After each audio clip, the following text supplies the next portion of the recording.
Some sidetrack news as we start 2022 as Dan Reeves, the legendary head coach for many teams, including the Giants, the Falcons, and the Broncos, passed away today. Dan Reeves wasn't just a coach, he was actually an NFL player. He actually played at the University of South Carolina, where he was quarterback for the Gamecocks. It was actually second team all conference after his junior and senior years. He, he actually didn't do well in his college career by only being 8 wins and 21 losses. However, he was the leading passer in Gamecock history and was named to the Schools Athletic Hall of Fame. He was undrafted but signed with Dallas to play safety, but was moved to running back after a series of injuries depleted team's depth during training camp. He was basically a special teams guy. However, Tom Landry wanted Mel Renfro to play offense, and Renfro at running back, but Renfro got hurt, so Dan Reeves became the running back and led the team in rushing and helped the Cowboys out. He was actually first in the NFL in touchdowns with 16, 8 rushing, 8 receiving. He looked strong, but unfortunately injuries would plague him as he tore ligaments in his right knee in the 1968 season.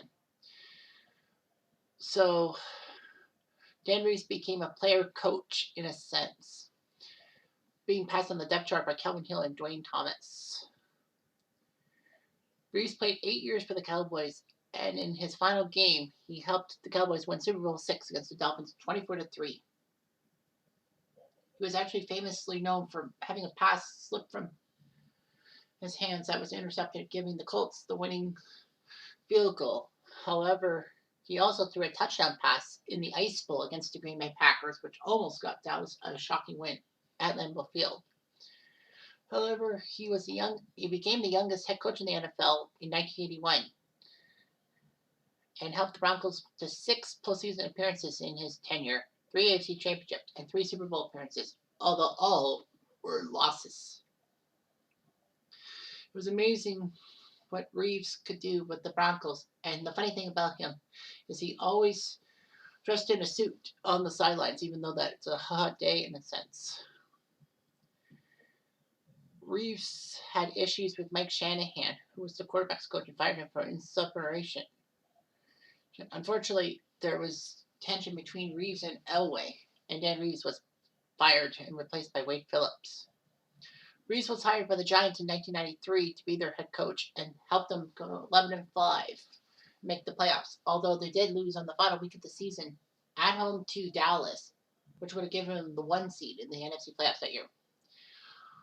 Unfortunately, though, he didn't do much better as the next few seasons, the Giants were not at 500. After he was let go by the Giants, the Falcons took him over. And he was the main guy that helped the Falcons shock everyone by getting to Super Bowl 33, when the Falcons took on the Broncos. So of course, the Falcons were 14-2, got to the NFC title game, but beat the 15-1 Minnesota Vikings, who were supposed to be unstoppable in a sense. Reeves actually went through quadruple bypass heart surgery just weeks before the playoffs. So the Falcons took on the Broncos, and unfortunately Denver, his former team, sucked away for the Falcons early, 34-19, but he was still Coach of the Year. In 2003, he was asked to be released from the Falcons and tried his best. His head coaching career ended with 190 wins, 165 losses, and 2 ties in the regular season, and an 11-9 postseason, in which he guided his teams to 4 Super Bowl appearances, Super Bowl 21, 22, 24, and 33, but all were losses. Take that away, and he had a decent career at 11-5.